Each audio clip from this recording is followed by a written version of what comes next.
Paz do Senhor, meus irmãos. Meus irmãos, vamos abrir as nossas Bíblias. Obrigado, meu companheiro. Segundo livro das Crônicas dos Reis de Israel, capítulo de número 29. Eu quero, com a minha oportunidade, unicamente ser bênção na vida de vocês. Agradeço a vida do nosso pastor, que nos deu também esta oportunidade de podermos pregar a palavra de Deus. Segundo livro das Crônicas dos Reis de Israel, capítulo de número 29. Todos os companheiros, não posso deixar de citá-los também, né? Os obreiros, os pastores, irmãos e amigos, que sempre têm nos incentivado e fortalecido. Amém? Você quer ouvir uma palavra de Deus? Eu só vim para fazer isso. Só quero falar isso. Aquilo que sai fora, você tem o direito de descartar, porque não serve para você. Segundo Crônicas, capítulo 29, versículo 1 diz: tinha Ezequias 25 anos de idade quando começou a reinar, e reinou 29 anos em Jerusalém. O nome de sua mãe era Abia, filha de Zacarias. E fez o que era reto aos olhos do Senhor, conforme a tudo quanto fizera Davi, seu pai.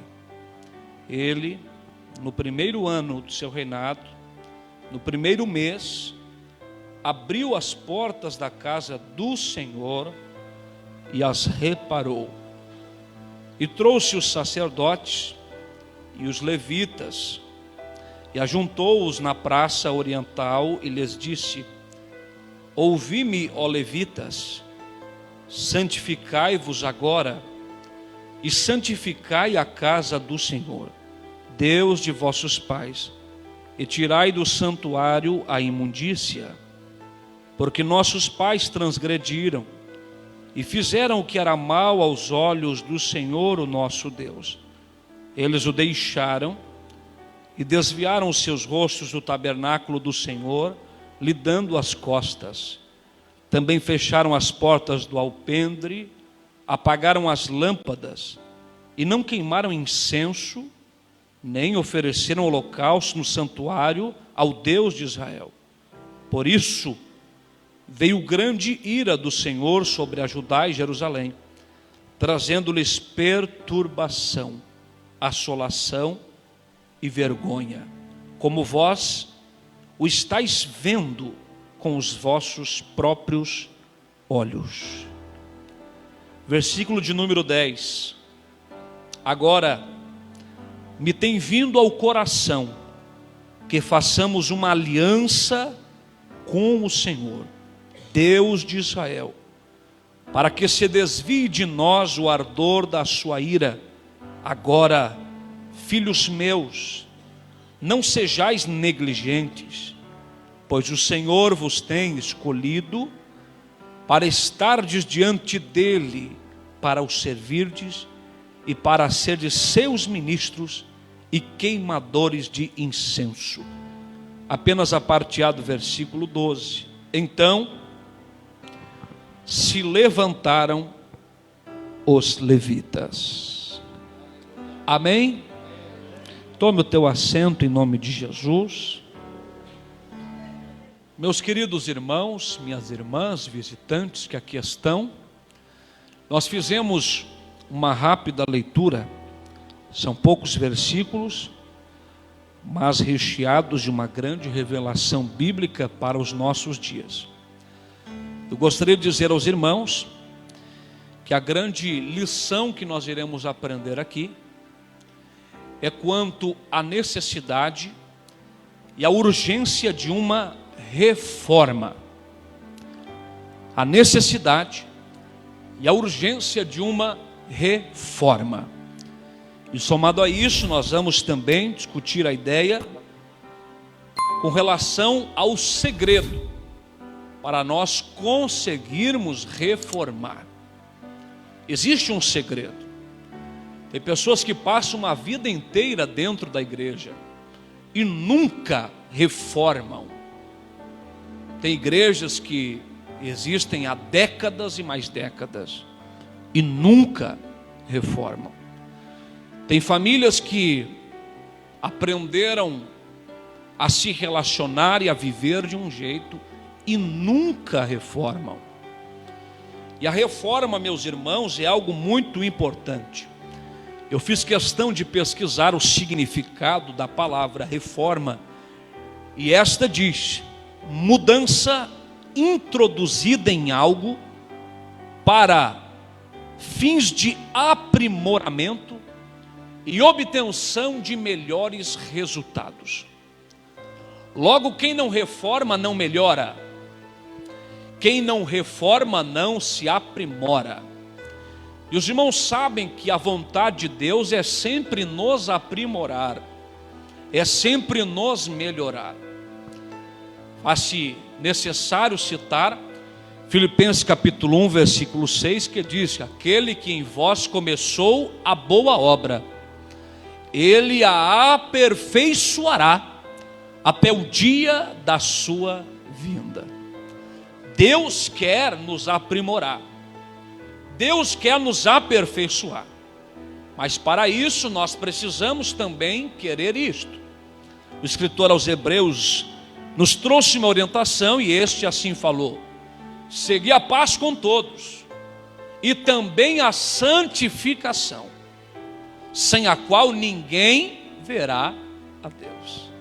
Santificação não é nada mais, nada menos do que buscar um aprimoramento, ficar cada vez mais parecido com Deus. Então, meus irmãos, nesta noite nós vamos falar de algo urgente e necessário. E como eu já disse, eu quero apenas ficar no que a Bíblia diz, porque assim eu serei bênção para a vida de vocês. Meus irmãos, falando sobre uma reforma, estamos diante de um texto que fala de uma das maiores reformas da Bíblia, que aconteceu no período em que reinou sobre Judá um homem chamado Ezequias. As lições aqui são muito fortes. Eu gostaria de falar aos irmãos que elas se aplicam não somente a líderes, mas também a membros, a obreiros, a quem está começando, a quem já tem uma caminhada com Deus e quem já está quase na fase final da sua trajetória. Então não tem esse negócio de isso não serve para mim. Se você é sensível e veio com a sua enxada, como a gente gosta de dizer, puxando para você, tem coisa que serve para você aqui dentro. E você vai sair melhor, reformado, restaurado, para a glória do nome do Senhor. Mas eu preciso antes fazer uma pergunta nessa parte introdutória. Você tem o desejo, o anelo, o anseio de ser melhor para Deus?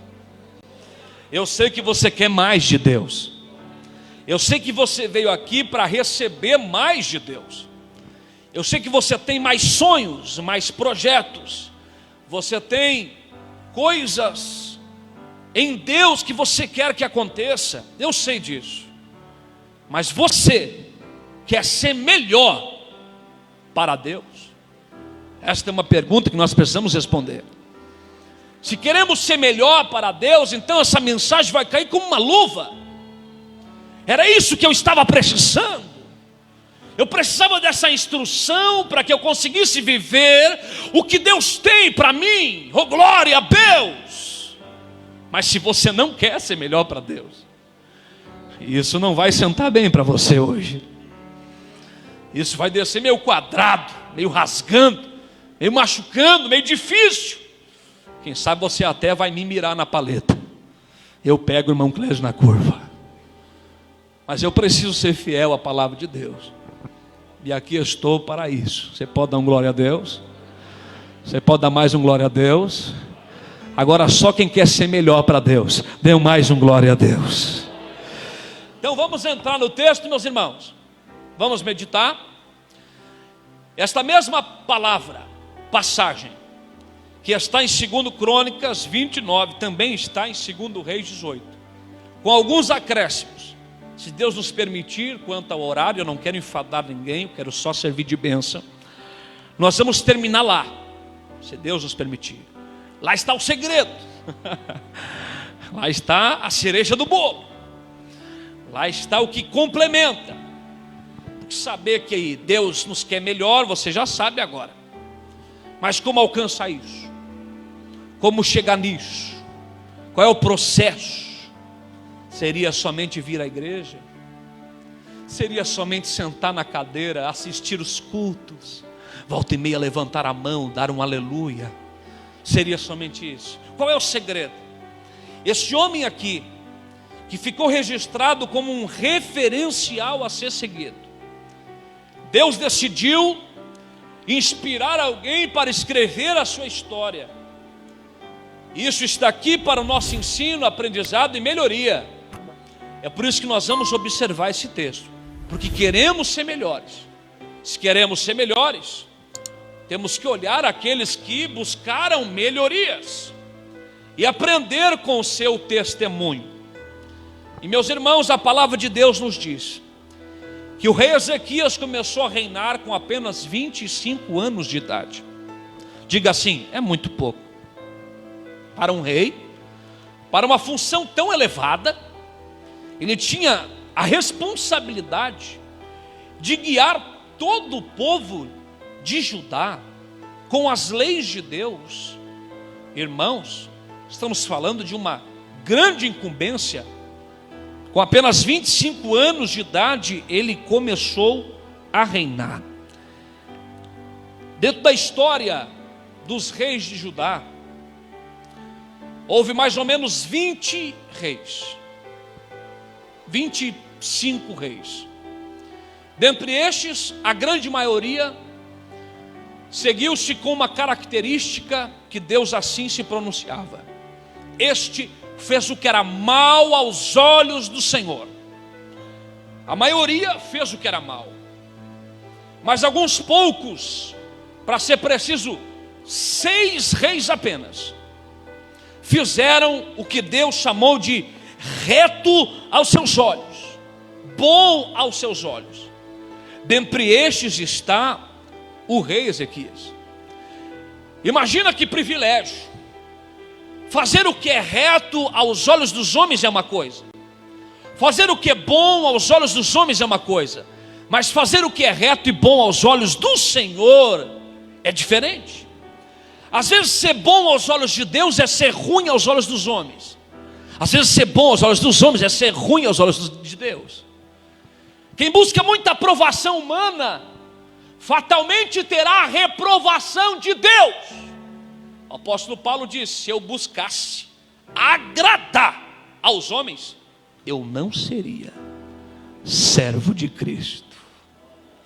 Você está entendendo que fazer o que é reto aos olhos de Deus sempre vai repercutir de uma forma estranha para quem é natural, para quem é humano e para quem é carnal. Quem é reto aos olhos de Deus vai ser ruim para quem é carnal.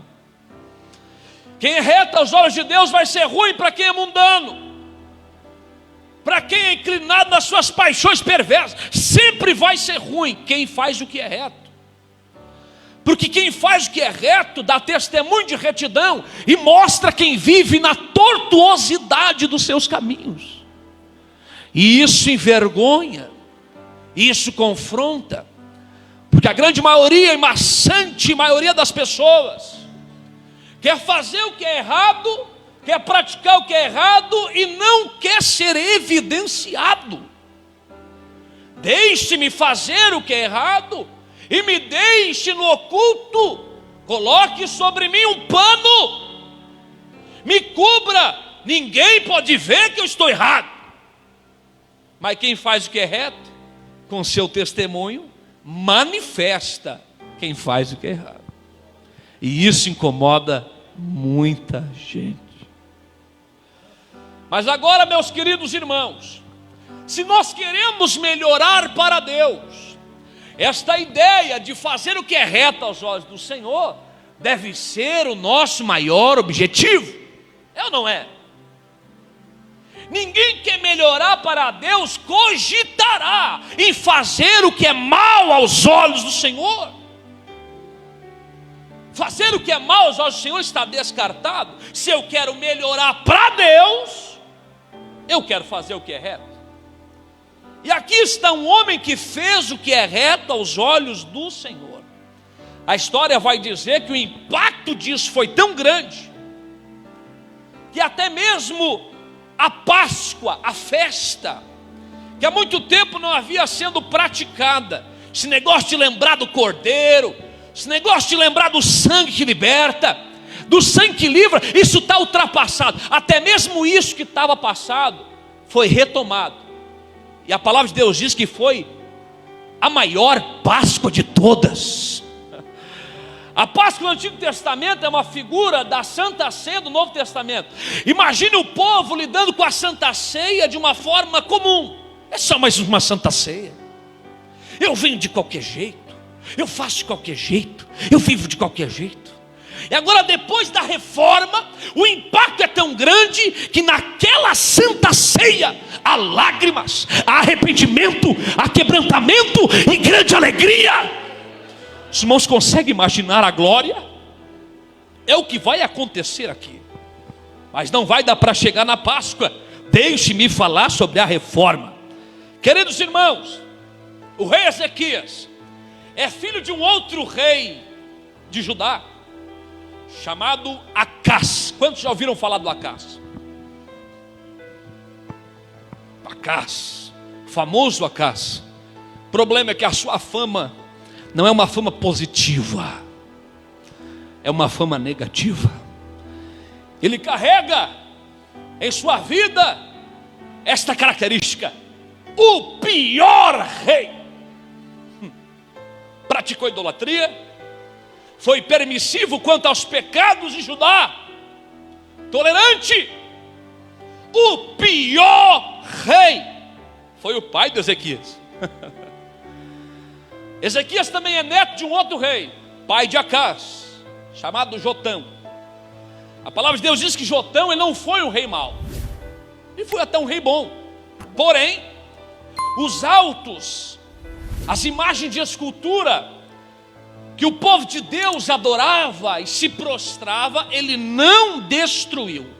Então a Bíblia está dizendo, ele é bom, mas ele não reformou. Ele é bom, mas ele não consertou o que era para consertar. É mais ou menos o seguinte: eu vivo a fé, mas eu não me preocupo se você vive ou não. Eu vou ser santo, mas se você não quiser, para mim, da minha vida cuido eu. Vamos cuidar cada um da sua própria vida. Eu já ouvi alguém dizer que isso é bom. Cada um cuidando da sua própria vida. Ou seja, ninguém se admoesta, ninguém se exorta. Se o irmão não ora, deixa ele não orar. Se a irmã não está comprometida com o reino, está mais nas coisas desse mundo, deixa ela. Não fala nada para ela. Não fala nada para ele. Deixa o bebelozinho e a bebelozinha na dela. Não fala. É ruim falar. Vamos cada um cuidar da sua própria vida. Ainda bem que a gente está aqui para ser fundamentado na palavra e não no pensamento e no achismo de homens. Oh glória! E a gente vai crescer aqui. Então o Jotão é assim: eu estou na fé, eu faço o que é reto, mas eu não me preocupo em consertar o reino. Aí dentro deste sistema de tolerância vem o Acás, filho de Jotão. Jotão morre, Acás vai reinar. E o Acás vai ser o pior rei de todos.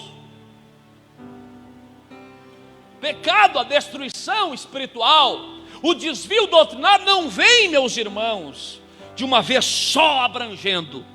Começa com uma tolerância. Começa com a permissividade. Começa com, ei, deixa pecar, não julgueis. Não aponta o dedo para o irmão, vamos amar. Ame mais, julgue menos. Começa assim. É dentro desse contexto que vem o Acás. E o Acás foi o pior rei de todos. Está entendendo? Só que agora o Acás morreu. E veio Ezequias. O Ezequias tinha um bom exemplo em casa? Diga não. A sua paternidade era infiel, corrupta. Mas o Ezequias, tem um ditado que diz assim, ó, que a fruta não cai longe do pé. Eu até posso concordar, fruta não cai longe do pé, mas agora permanecer ali é opção. É opção. Se você quiser, você vai se afastar desse pé, vai ser totalmente diferente desse pé, vai fazer o contrário desse pé, e vai ser alguém que agrada a Deus com a sua vida. Agora o segredo para isso está em quem eu admiro, quem eu me espelho. Se eu me espelhar e admirar pessoas que são infiéis, eu vou ser um pouco prático, porque senão você não vai entender na sua vida, no seu contexto. Se você se inspirar em pessoas que não oram, que não jejuam, que não estudam a palavra de Deus, você vai ser fatalmente alguém assim também. Se você se inspirar em pessoas que apenas vêm para a igreja, sentam, não adoram a Deus, você também não vai adorar a Deus. Se você se inspirar em pessoas que não dizimam, não ofertam, você também não vai dizimar. Você vai dizer, isso não precisa, isso é o tempo da lei, isso era só para o sacerdote.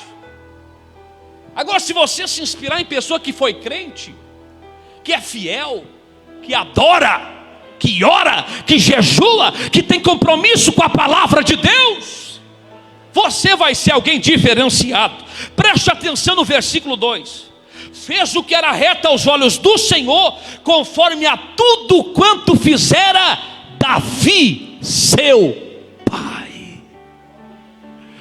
Davi não é pai na carne, Davi não é pai biológico, mas o exemplo e testemunho de Davi, Ezequias pegou para ele: eu não vou fazer igual meu pai, eu vou fazer igual a Davi.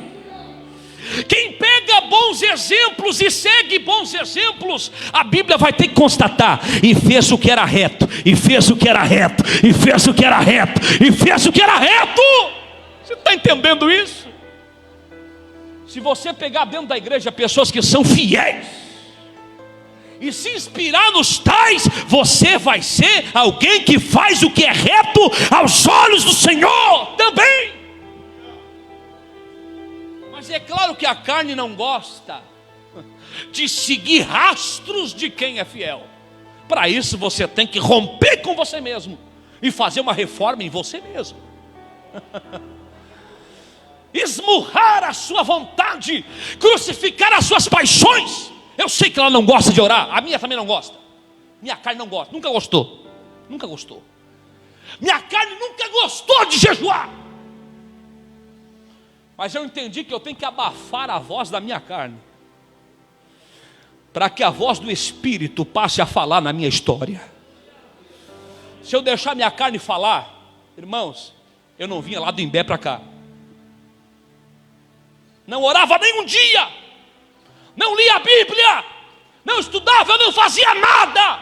Eu me conformava só em vir volta e meia, quando desce na telha, para a igreja. Você está decidido a melhorar ainda? Eu ouvi um glória a Deus aí embaixo. Vamos continuar? Vamos continuar. Ezequias assumiu, e o texto diz: no primeiro ano do seu reinado, no primeiro mês. Ele não esperou. Quem reinou foi meu pai Acás. Meu pai Acás foi um jaguara, fez tudo o que era mal aos olhos do Senhor e permitiu muita coisa estragada entrar em Judá. Agora no primeiro ano, no primeiro mês que eu assumi, eu já vou mudar tudo. Não vai ser devagarinho, não vai ser com o tempo. O que é errado, o que é podre, o que é sujeira tem que sair, e é agora. No primeiro ano. Quem faz uma grande obra para Deus não é negligente. Eu repito, quem faz uma grande obra para Deus não é negligente. Coisas erradas não têm que ser toleradas. Coisas erradas não têm que ser aceitas, e nem ser deixadas a longo prazo. É errado? Deixa agora. Deixa hoje, deixa já. Diga assim: no primeiro ano do seu reinado e no primeiro mês. Diga assim, ó: ele não esperou para fazer o que Deus disse que é certo. Você não precisa de anjo, não precisa de sonho, você não precisa de mais nada. Se Deus falou que é errado, você só precisa agir o mais rápido possível. Não seja um negligente. Não seja alguém que empurra com a barriga quanto à sua vida. Não deixe para amanhã. Tire essas doutrinas diabólicas da sua cabeça, que Deus aos pouquinhos vai tirando. Rompa com o pecado, rompa com o mundo, seja fiel ao teu Deus. Agora é hoje. Ezequias fez isso. E a primeira coisa que ele fez foi restaurar a adoração. Irmãos, o tempo é de crise, o tempo é de abandono a Deus, o tempo é de abandono à palavra, o tempo é de adoração a outros deuses. Até mesmo a serpente de metal feita por Moisés, lá no princípio, aqui estava sendo adorada. Ele chega, decide quebrar tudo. Você vai observar os reis que foram bons, eles tinham essa característica: chegava e quebrava tudo. Vou repetir: eles têm, quem é bom, quem é reto aos olhos do Senhor, tem essa característica. Não brincam com o pecado, não brincam com o erro. Eles chegam e quebram tudo. Eles chegam e quebram tudo. Nem pensam para isso. Está entendendo? Pode observar: quem foi mal não quebrou nada. Quem foi bom quebrou tudo. Pode observar, está tudo na Bíblia. Quem foi bom chegou e quebrou tudo. Quem foi mal chegou e aceitou. Deixa. Se eu ser fiel, tá bom. Se eu não me contar, tá bom. Agora, quem chegou e quebrou tudo, a partir de hoje não vai ter mais isso aqui em Judá. A partir de hoje não vai ser mais tolerado isso em Jerusalém. Serpente de metal, quebrou. Estátuas, quebrou. Postes de ídolos, quebrou. E o que mais? Diz a Bíblia que ele abriu as portas da casa do Senhor. Por que estava fechada a porta da casa do Senhor? Que pergunta, né? Quem foi que fechou? E por que fechou? Só se fecha quando ela perde a essência dentro do meu coração. Não tem mais valor para mim. Lá na sua casa você fecha, você guarda, você coloca em gavetas, em caixotes, aquilo que você não precisa mais. Quem sabe um dia, né? É uma coisa qualquer, não é uma coisa muito importante para mim. Sabe por que a porta da casa do Senhor está fechada? Porque ela não era mais uma coisa importante para o povo de Judá. Quando o ambiente está repleto e cheio de pecado, as coisas de Deus perdem o seu valor dentro do nosso coração. Uma pessoa que vive na prática do pecado não vai ter prazer de vir na igreja orar. Uma pessoa que é permissiva com seus próprios erros, vir para a igreja numa escola bíblica, aprender para quê? Estudar para quê? Jejum? Não tenho tempo. Portas fechadas. Sempre tem um que fecha a porta.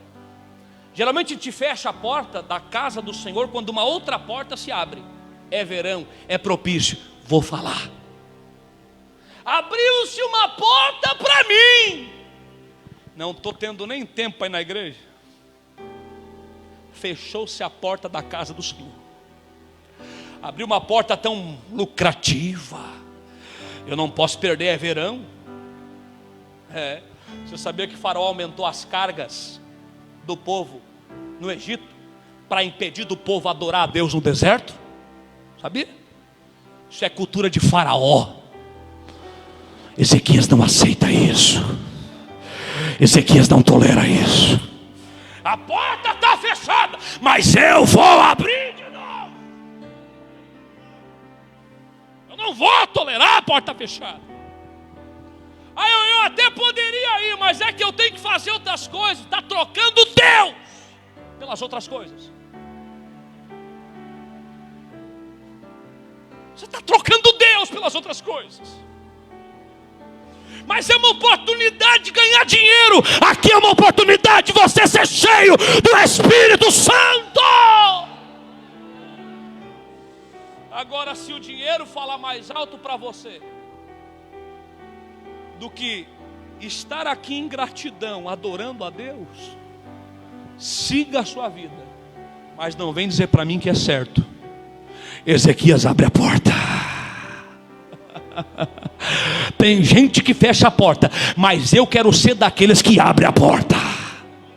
Chegou a visita, ô Moisés. Moisés, chegou teu sogro Jetro. Faz tempo que você não vê ele. Você foi lá para o Egito trabalhar para alimentar o povo. Agora no deserto você se encontrou com o teu sogro Jetro. Pela manhã, diz a Bíblia, Moisés convidou o sogro Jetro. Vamos, que eu preciso julgar as causas de Israel. Tem gente que perde culto por causa da visita. O Moisés leva a visita para o culto. Você pode dar glória a Deus aí? Tem gente que perde culto por causa de visita. Moisés leva a visita para o culto. Não troque as coisas de Deus. Abriu as portas da casa do Senhor. Diga assim, ó, porta aberta é coisa boa. Só que o texto diz que ele abriu a porta e as reparou. Vamos repetir? Abriu as portas e as reparou. Porque não adianta a porta aberta se estiver fora do eixo. Se a porta não for reformada, se puder entrar de qualquer jeito. Aí mais uma igreja abriu. Que bênção, não? Porta aberta sem reforma não é bênção. É desvio doutrinário e confusão. Abriu a porta, reformou a porta. Deixa eu dizer uma coisa para você. A porta do Senhor, o verdadeiro caminho, ainda não passou por reformas. Continua estreita. Continua estreita. Não adianta querer mudar a porta para tentar fazer entrar mais gente. Eu quero ser melhor para Deus. A porta tem que ser reformada. A porta ainda é estreita. Abriu as portas, reparou as portas. Está tudo pronto, é só dar culto. É só fazer a obra, é só adorar a Deus. Vamos restaurar a adoração. Está quase lá. O que faltou, Ezequias? Diz o texto que ele ajuntou os sacerdotes e levitas. Que não adianta a porta aberta. A porta está reformada e a gente tolerar a gente que não presta. Vamos ter que santificar todo o sacerdócio. Queremos restaurar a adoração. Chamou todos os levitas sacerdotes. Se você vê no texto, ele diz assim, ó, agora. A expressão agora é repetida. Ele diz assim, ó, santificai-vos agora. Santificai-vos agora. Estamos aqui querendo uma grande reforma e queremos adorar a Deus de verdade. Líderes, santificai-vos agora. Ô Ezequias, assim, tão de imediato dá um tempo para a gente. Agora! Ele faz algumas lembranças. O Senhor vos escolheu para ministrar no seu santo templo. Isso é privilégio, mas isso também é responsabilidade. Santificai-vos agora, e depois santificai a casa de Deus. Então, primeiro, reunião com a liderança, auxiliares, diáconos, presbíteros, evangelistas. Nós vamos mudar as coisas por aqui, e o negócio a partir de agora vai ser assim. Então quem não for da mesma visão não vai poder exercer sacerdócio. Tá bom? Tá bom. E depois nós vamos santificar a casa de Deus. Tá entendendo? Não adianta querer santificar a casa se o sacerdócio ainda está corrompido. Está tudo no texto. Primeira palavra ao sacerdócio, aos levitas: santificai-vos agora, e depois a casa de Deus. Aí a ordem era: depois que vocês estiverem santificados, vocês vão tirando da casa de Deus toda imundícia. Meu Deus, a Páscoa vai ser tremenda lá na frente, mas aqui algumas posições precisam ser tomadas. Quem está entendendo, dê um glória a Deus. Se coloque em pé.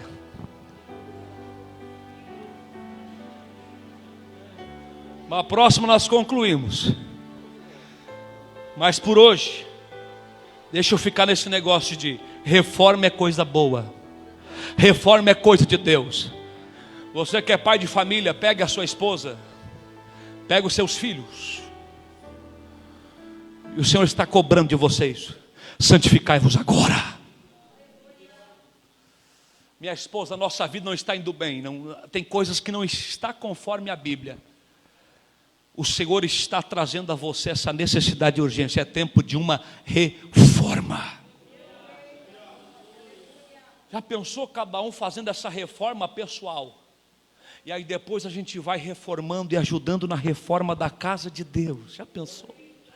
Ligeirinho não tem sujeira, ligeirinho não tem imundícia, ligeirinho não tem pecado, ligeirinho não tem mau testemunho, ligeirinho não tem hipocrisia, ligeirinho está tudo uma bênção. A gente vem cear e a glória de Deus desce.